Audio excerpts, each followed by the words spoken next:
Oi, gente. Eu vou construir aqui uma playlist, mais ou menos, né? Eu vou falar sobre as obras que vão cair na FUVEST, né? A famosa FUV. Então, isso vai ser basicamente uma revisão de literatura das obras que vão ser abordadas nessa prova. Quais obras são essas? São Maria de Dirceu, do Tomás Antônio Gonzaga, Quincas Borba, do Machado de Assis, Os Ratos, do Dionélio Machado, alguma poesia, do Carlos Drummond de Andrade, A Ilustre Casa de Ramírez, do Eça de Queiroz, Nós Matamos o Cão Tinhoso, do Luiz Bernardo Romuana, Água Funda, da Ruth Guimarães, Romanceiro da Inconfidência, da Cecília Meirelles, e Dois Irmãos, do Milton Ratum. Então, quem quiser o ingresso para entrar na USP, né, 2025, no ano que vem, vai ter que ter uma ideia dessas obras literárias para poder fazer a prova. Bom, nesse vídeo, né, nessa primeira parte da nossa revisão, eu vou tratar da obra Quincas Borba. Quincas Borba, que foi escrita pelo famosíssimo Joaquim Maria Machado de Assis em 1891. É uma obra do realismo brasileiro e também aborda muito, né, a ironia machadiana, que é um traço muito presente nas obras do Machado. E também é uma obra que trata o contexto do final do século XIX, principalmente do positivismo e do capitalismo liberal. Tá bom. Agora, para a gente poder ter uma ideia do contexto de produção e do positivismo, né, como se dá na obra.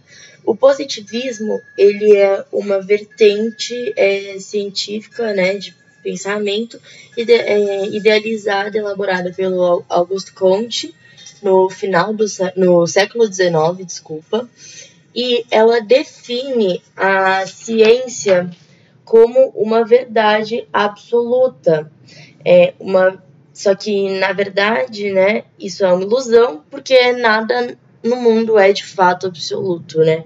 E essa ciência positivista funciona por meio de um método científico, né? Um método científico que é sempre comprovável, replicável e visto, né, na sociedade.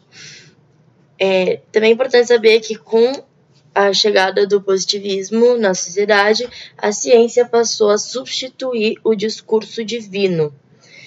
Tá, e o que isso tem a ver com a obra, né?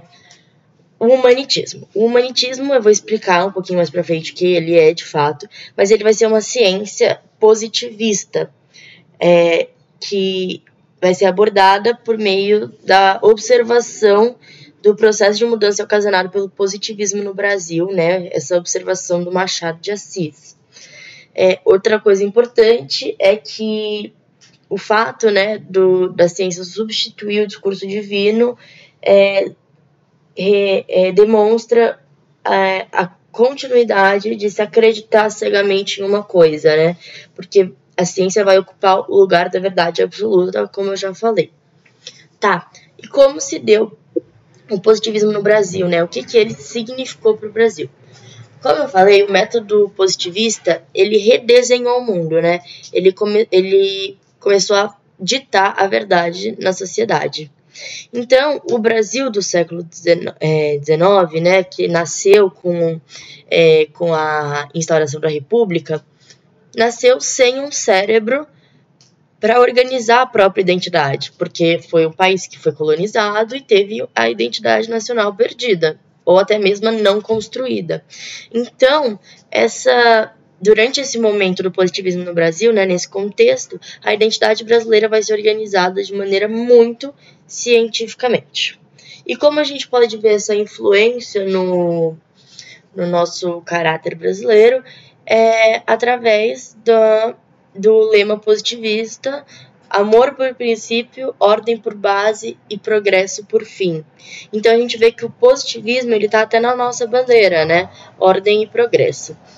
E também como que se deu o positivismo na sociedade foi através do darwinismo social. O que é o darwinismo social, né? O mais forte sobrevive, e isso vai estar inserido na ideia do humanitismo da obra, né? Então, qual é a ideia para se construir o darwinismo social?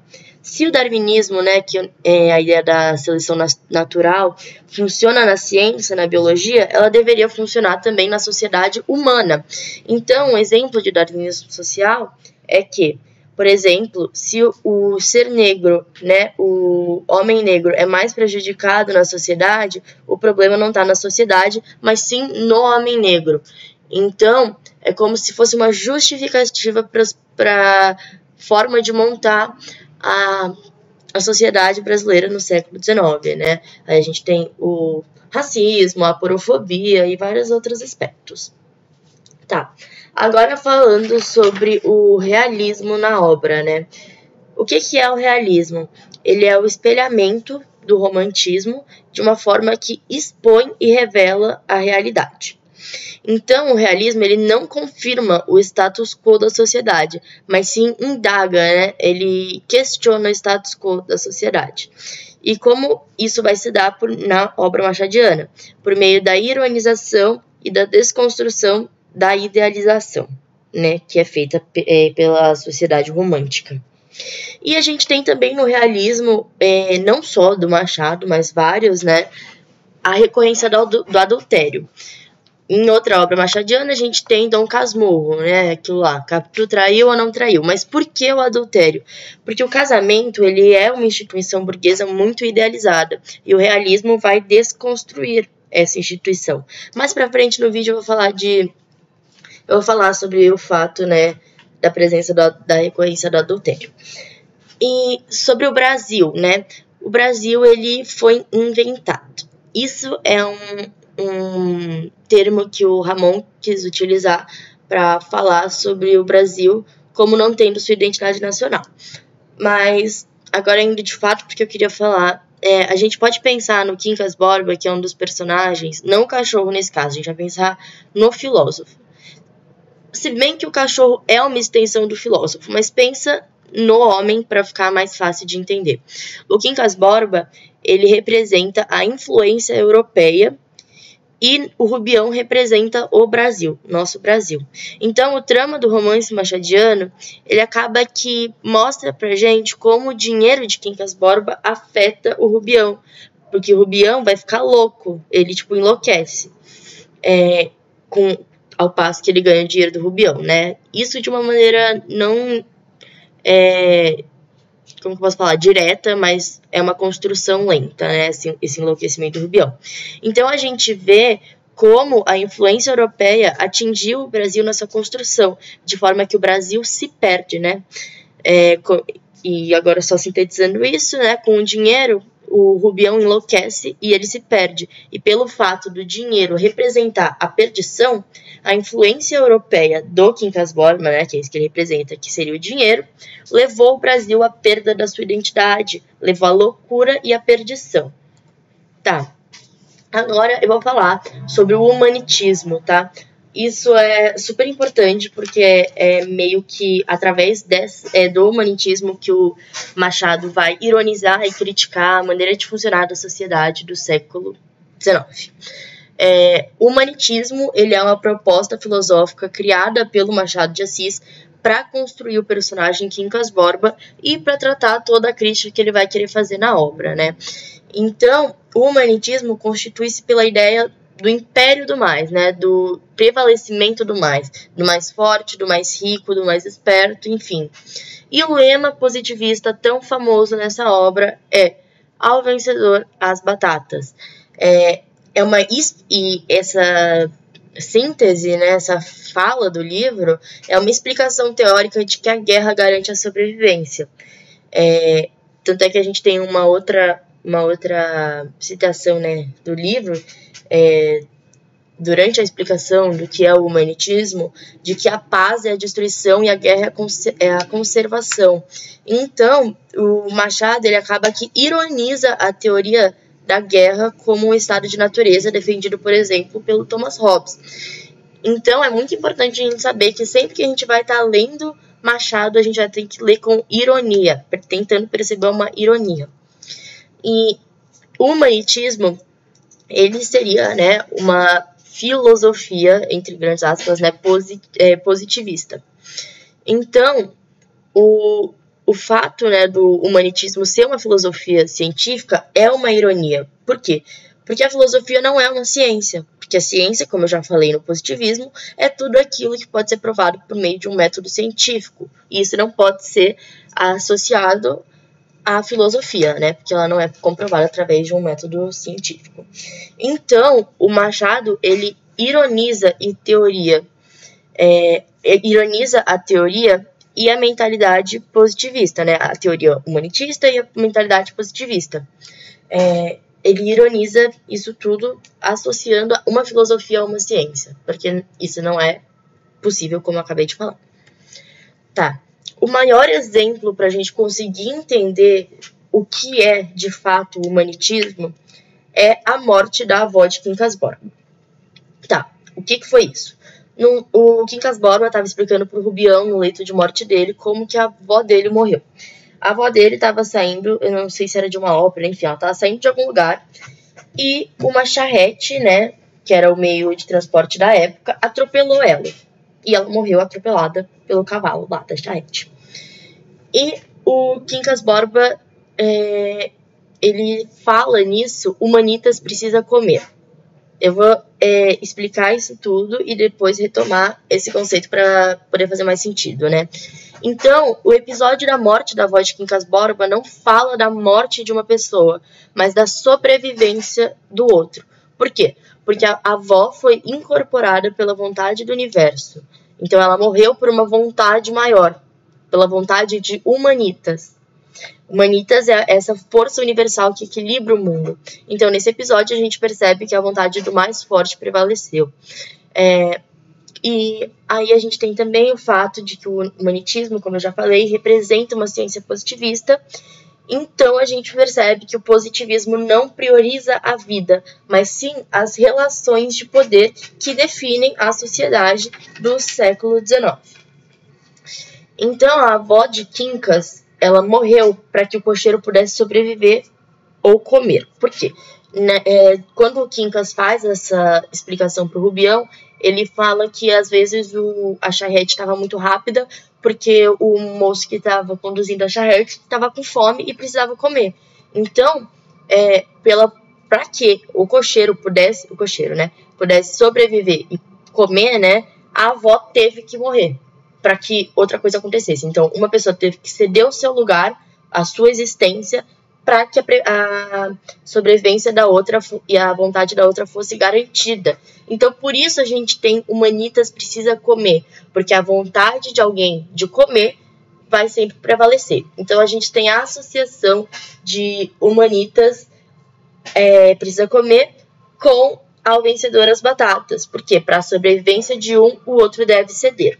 Explicando, dando uma pequena síntese, né, do Ao Vencedor das Batatas, é basicamente a teoria de que existe um morro e duas sociedades vão estar subindo esse morro de batatas e não existem batatas suficientes para que as duas comam. Então, elas vão ter que entrar em guerra para que uma delas sobreviva. Então, tem de novo aquilo que eu já falei da guerra como sendo um pré-requisito para a sobrevivência. Falando agora sobre as transformações brasileiras no final do século XIX. Junto com o positivismo, né, veio muito a mentalidade do capitalismo liberal e da Belle Époque. O capitalismo liberal ele veio para o Brasil para se estabelecer como um modelo econômico e moral. Porque todo modelo econômico é também um modelo moral, né? Então, nisso a gente pode trazer à análise a ideia da necropolítica, porque tudo bem um pobre morrer de fome, porque o mais rico, por leis naturais, positivistas, né, sempre vai prevalecer. Então, a gente tem a ideia do capitalismo muito abordada na obra, porque o personagem do Rubião vai querer se tornar um capitalista, tanto é que ele fala no início do livro que ele se torna um capitalista, né? Mas eu vou falar sobre esse aburguesamento mais pra frente. E em questão da Belle Époque, a gente tem que durante o século XIX houve a tentativa da constituição de costumes associados à Belle Époque no Brasil. Então, né, o que era a Belle Époque? Foi um momento de sofisticação, luxo e exagero lá na Europa. Só que quando isso foi trazido para o Brasil, não deu certo, porque era uma ficção e as condições brasileiras não eram agradáveis para a Belle Époque, né? Tanto é que a Belle Époque foi marcada pela vestimenta exagerada, e no calor do Brasil isso nunca ia dar certo, né? Então a gente teve, com essa tentativa de atribuição dos costumes, a tentativa de apagar um passado brasileiro e de se parecer com a França, se parecer com a Europa. E isso foi sempre uma tentativa muito recorrente na construção do Brasil República. Tá, agora eu vou falar sobre quem é Quincas Borba. Quincas Borba é um amigo do Rubião. Ele ia casar com a irmã do Rubião. Eu vou falar desse relacionamento um pouquinho mais pra frente. Mas ele ia casar com a irmã do Rubião. E eles acabaram virando amigos. E o Quincas Borba tinha um cachorro que se chamava Quincas Borba. E eu vou explicar essa relação agora falando sobre isso. Para isso, a gente tem que entender a questão do cinismo com S e o cinismo com C. Na obra de Memórias Póstumas, o Quincas, ele é um filósofo cínico com S. Por quê? Porque ele vive como um cão, ele vive pela vadiagem, assim como o filósofo Diógenes, da filosofia grega, que vivia como um cão. Então, a gente também tem que a filosofia do Quincas, né, o humanitismo, é cínica com C. Por quê? Porque ela é uma mentira e ela é imoral. Então, ambos, a filosofia e o próprio Quincas, são cínicos com S e cínicos com C. Por quê? Porque Quincas é tanto o cão quanto o filósofo. Porque toda a filosofia do século... Tá escrito 20, mas era para ser 19 aí. Do século 19 poderia ter sido feita por um cão. Então, tanto é que existe muito aquela pergunta: o título da obra, Quincas Borba, tá falando sobre o cão ou sobre o filósofo? Isso a gente tem muito de que é a associação dos dois, porque a gente tem de novo aquela ideia de que o homem sendo associado ao animal, né, que eles vivem nessas mesmas condições de barbárie no contexto do século XIX. E qual que é a influência do Quincas no Rubião? Como eu falei, né, o Rubião ele herdou a herança do Quincas, só que para isso o Quincas exigiu que o Rubião ficasse com o cachorro para ele poder ficar com o dinheiro. E por que ele exige que o Rubião fique com o cachorro? Porque o cachorro ele simboliza a filosofia do Quincas Borba, né? Essa filosofia imoral e tal. Então, essa presença do cachorro, né, esse acompanhamento do cachorro ao Rubião, significa que o Rubião nunca perderia, nunca esqueceria a teoria do humanitismo. E agora a gente vai falar do aburguesamento de Rubião. Esse aburguesamento ele é um processo geográfico, financeiro e comportamental. Geográfico porque o Rubião ele vai de Barbacena, que é a cidade natal dele, para o Rio de Janeiro. Então a gente tem também que essas duas cidades elas acabam por representar a essência do Rubião por parte de Barbacena e a aparência de Rubião por parte do Rio de Janeiro. Financeira por quê? Porque ele conseguiu uma quantia de dinheiro enorme com a herança do Quincas, então isso meio que possibilitou, entre grandes aspas, o aburguesamento do Rubião, e também um processo comportamental, porque o Rubião passa a ser um ultra romântico. E é muito importante a gente lembrar que a burguesia ela é uma sociedade romântica, né? Tá. E sobre o estado de ser burguês, a gente vê uma certa relação com o processo comportamental. Por quê? Porque a burguesia ela é um estado de espírito romântico. Então, muito mais do que se ter dinheiro, é se portar como alguém que tem dinheiro. Então, apenas enriquecer não vai tornar o Rubião um burguês. Mais pra frente eu vou falar sobre a ironia disso. A gente tem também, sobre o estado de se ser burguês, o encontro com o casal Palha, né? Porque Palha vai demonstrar o interesse pelo Rubião quando ele percebe que ele tem dinheiro, né? O Rubião. Então, por que é tão presente, né, essa como eu posso chamar? Essa abordagem de burgueses na obra machadiana. Porque para se ter um livro realista, é necessária a abordagem de personagens com crenças românticas. Crenças essas tidas pela burguesia. Esqueci de falar que o Palha, né, ele é alguém que parece rico, diferente do Rubião, que eu vou falar mais para frente. E também é muito importante saber que o Brasil, durante o século XIX, a identidade dele, né, a forma de se portar, foi uma máscara de república, porque a república não deu certo no Brasil. Tá. E agora eu vou falar sobre a instituição predileta do realismo, o casamento, que eu falei que eu ia abordar, né, antes eu tinha falado. São 3 os casamentos que a gente pode levar nessa associação. O primeiro é o de Quincas Borba com Piedade. Piedade era a irmã do Rubião, que morreu. Então o Quincas não pôde desfrutar do amor de Piedade. O segundo é o de Dona Benedita e Carlos Maria. Primeiramente, Carlos Maria era gay. Então isso ia representar um casamento impossível e sem amor. E quem foi que arranjou os dois? Foi Dona Fernanda, que é uma das personagens da obra. E ela forma o casal para beneficiar uma instituição. E isso só confirma que o casamento burguês ele é muito buscado para poder, como eu falei, beneficiar essa instituição do casamento. E não necessariamente um casamento por amor. E o terceiro e mais importante casamento abordado na obra é o de Cristiano e Sofia Palha.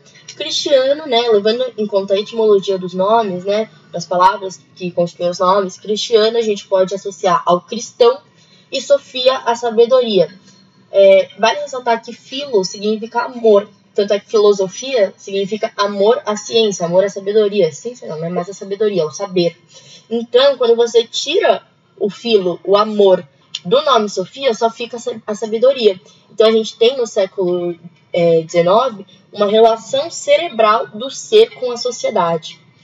Então, o que mais a gente tem de importante nesse casamento? O Rubião, ele se apaixona pela Sofia, que é uma pessoa sem amor, comprovando novamente que não existe amor no casamento burguês. E justamente a gente tem essa separação do cristianismo e da sabedoria pelo fato do Rubião meio que entrar no relacionamento do Cristiano e da Sofia. Então a gente tem essa separação, né, como a ideologia positivista, de separar o cristianismo da sabedoria. Só que, justamente pelo fato do Rubião não ter conseguido o amor da Sofia, né, a gente tem que o positivismo não deu certo, porque essa separação entre cristianismo e sabedoria representada pelo positivismo não deu certo, porque na obra, né, o Rubião não conseguiu conquistar o amor da Sofia. Então, o Rubião, por representar o Brasil positivista, e quando ele entra no meio do Palha da Sofia, falando desse arco, o Machado mostra que o positivismo cortou a relação do religioso com a sabedoria no Brasil do século XIX, né, durante a tentativa de instauração da República.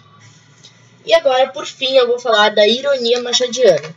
Bom, em todas as obras do Machado, a gente tem que ler elas buscando lê-las a partir de uma perspectiva irônica, né? Porque o Machado se utiliza muito disso no seu realismo, né? Ele se utiliza muito disso para poder expor a realidade, né? Então, o que é a ironia, né? Ela é uma quebra de expectativa que acaba por gerar um efeito cômico, que é um aspecto muito presente nas obras do Machado. Então, a ironia e seu caráter cômico servem para criticar o Brasil. Então, o Machado vai demonstrar e analisar o Brasil do século XIX a partir de uma perspectiva irônica. Tá. E que ele tanto ironiza na obra? Ele ironiza o caráter político e social de uma sociedade burguesa, né? Da sociedade que tenta comandar o Brasil nesse processo de instauração da República. Então, o que é tão irônico no livro? É muito irônico o Rubião não ter ascendido socialmente, mesmo tendo todas as oportunidades e meios para tal. Porque ele recebeu uma quantia monstruosa assim, de dinheiro, mas ele não virou de fato burguês. Por quê? Porque não era da vontade de Humanitas. Eu vou explicar isso.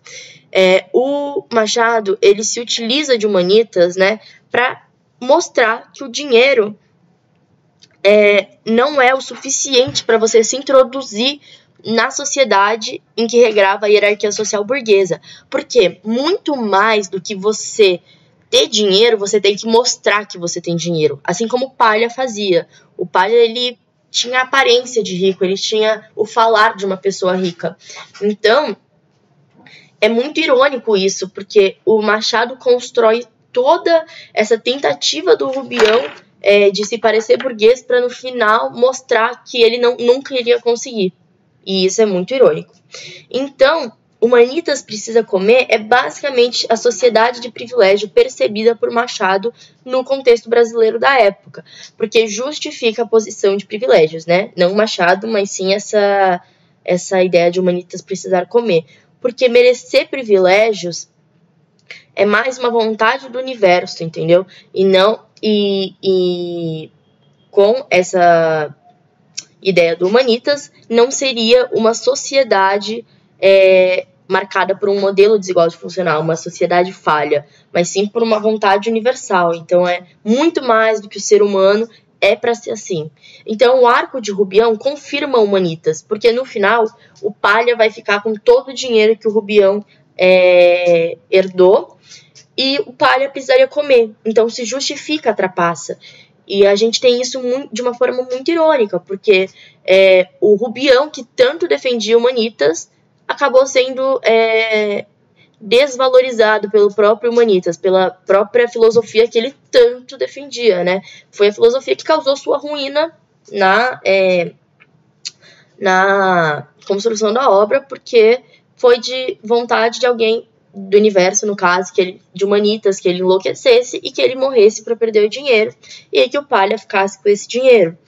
E os temas, né, que a ironia está presente na obra, é o comportamento da Belle Époque, né, que a gente vê muito nas reuniões da burguesia, o positivismo como uma ciência natural, né, então a gente tem um aspecto intelectual, e também o capitalismo liberal, então um aspecto econômico no qual o Machado ironiza. E por fim, vale falar que quando o Rubião morre, o Quincas, o cachorro, morre com ele. Então é como se representasse a morte da teoria positivista e teoria de Humanitas, né? No livro representaria a morte dessas teorias, né?